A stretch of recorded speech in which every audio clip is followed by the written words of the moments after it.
I'm here with Betsy Conzelman, who was a member of the committee that recognized the need to have a memorial here in Fairfield Harbour that would keep the message that we should never forget the events of 9/11/2001.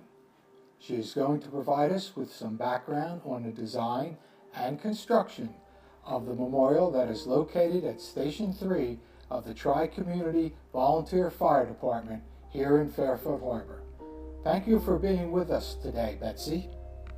One day I was at an outing, and Brian Giersch came up to me and he mentioned that he was involved in a project that he thought I might be interested in, and they were designing a 9/11 memorial to be placed here at Fairfield because so many of our neighbors come from the New York area and had connections, and told me about Walt Kerner, who had lost, I think, 23 of his classmates when the towers came down, and he and others had arranged to acquire a couple of pieces of steel that they had stored at JFK and were now available for people to make memorials out of.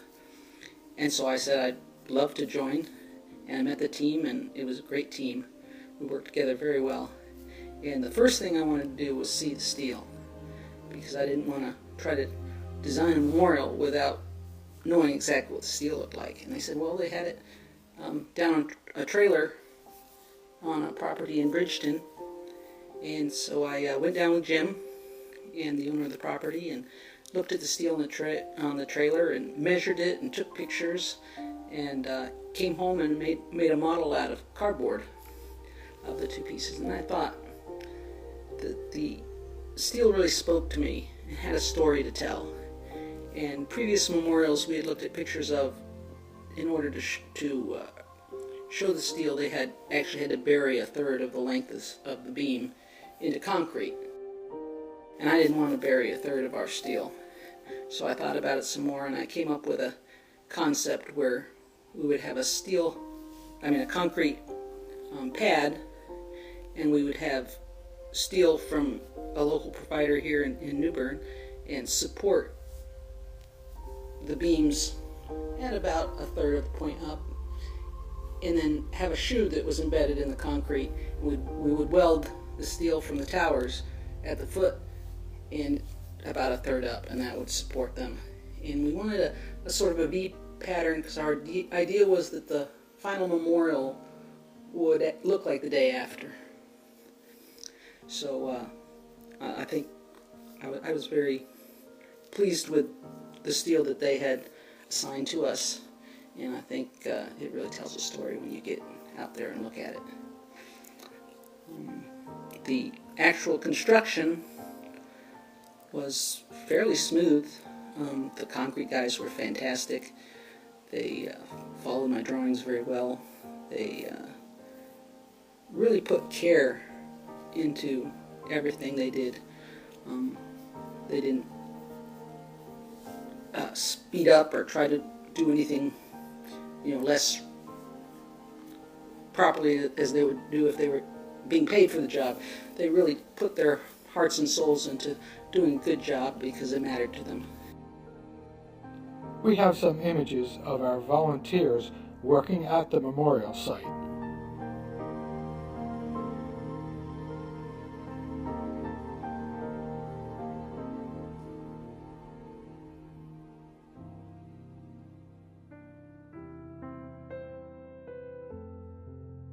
And then one day the crane came, and swinging those beams onto the pedestal was not easy. And we sort of had an idea of how we wanted the steel to be angled. And it didn't quite go exactly as I had planned it on the drawing, but when it was done, it was just right in my mind, because the twists and the turns in the steel just complemented each other. And I don't remember whether the flagpole was put in first or our steel was put in first. The flagpole was later. Yeah, the flagpole base would have been in there, but they actually erected the flagpole later. And every step we took just seemed to be an improvement on the design.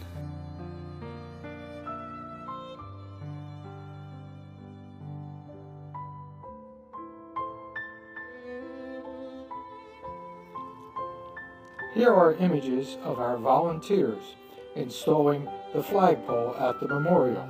This flagpole was donated by the Property Owners Association of Fairfield Harbour. And one of the things that was very important to me was that I knew people would want to touch the steel, and I didn't want them getting hurt crawling over the stones. So I designed a walkway into the middle of the circle up to the concrete platform so that people could reach out and touch the steel from the World Trade Center. We knew we could get some concrete from the deconstruction of Route 17. There was a big pile of concrete pieces down there. So we had come up from looking at some previous memorials with an idea of a circular patch with our two steel members coming up out of the ground and concrete around the bottom like debris. But I would direct where the stones should go, and sometimes they'd put it exactly where I said, and sometimes they'd be a little off, and I'd be like, oh, that's better. And at one point, someone driving a forklift was bringing over a slab that I said we couldn't use because it was too big. And he put it down next to the memorial, and all of a sudden it was the perfect place to put the plaque for Vinny. And Albanese. And everything just happened like that. It was almost like kismet experiences as we went along the way, where we had what was on paper, and while we were doing it, it just made something even better than what was on the paper. It all came together. It all came together, and it just all came together better than I thought it ever would.